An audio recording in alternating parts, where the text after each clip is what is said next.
7 months ago, Ukraine launched a bold surprise attack on Kursk, seizing parts of Russian territory. Now, the surprise is on them.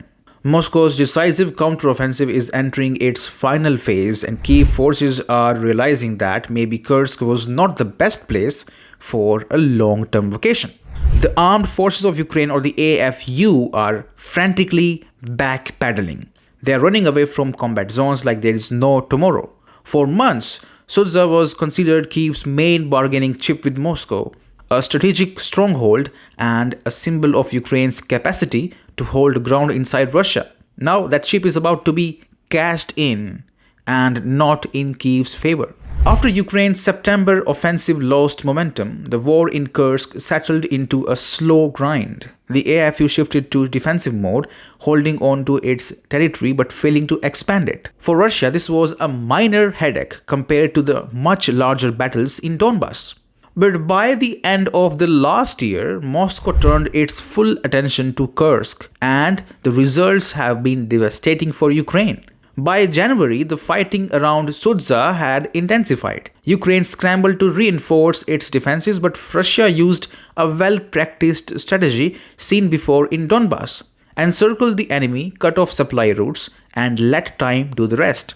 The breaking point came in mid-February when Russian troops captured Sverdlikovo and crossed the Lokhnya River, effectively severing Ukraine's main supply line from Sumy to Kursk.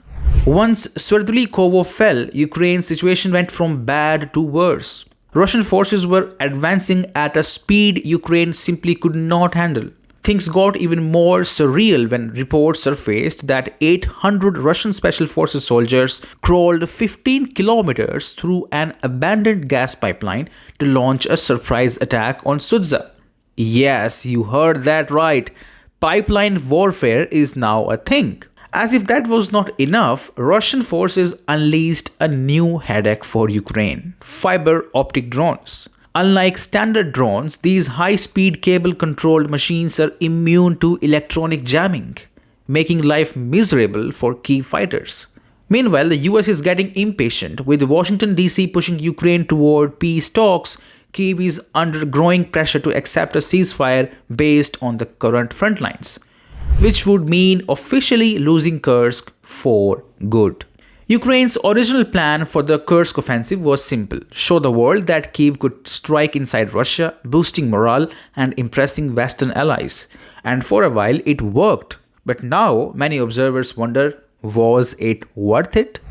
By diverting troops and resources to Kursk, Kyiv weakened its defenses in Donbass, just as Russian forces began pushing deeper toward Pokrovsk.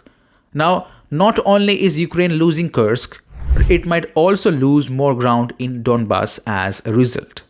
The final collapse of Ukraine's Kursk operation began on March 7th when Russian forces launched a series of strikes on key supply lines and crossings.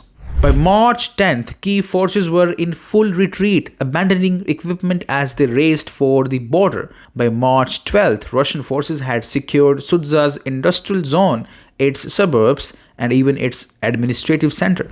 The big question now: will Russia stop at Sudzha? Since the Kursk conflict began in August, traditional border lines have become meaningless. Ultimately, Russia's next moves depend on the outcome of ongoing diplomatic talks. If Putin and Trump reach a long-term peace deal, they hammer out a peace deal, Russia may halt its advance at Sudzha, since Moscow has no official territorial claim beyond Kursk. But if diplomacy fails and war enters a new phase, Russia's next objective may not just be to reclaim Kursk, it could be to break Ukraine's military completely and reshape Kyiv's regime itself. One way or another, the coming weeks will be decisive. Ukraine has two choices now: A, accept the reality on the ground and negotiate a deal, and B, brace for an even bigger disaster, one where losing Kursk is just the beginning.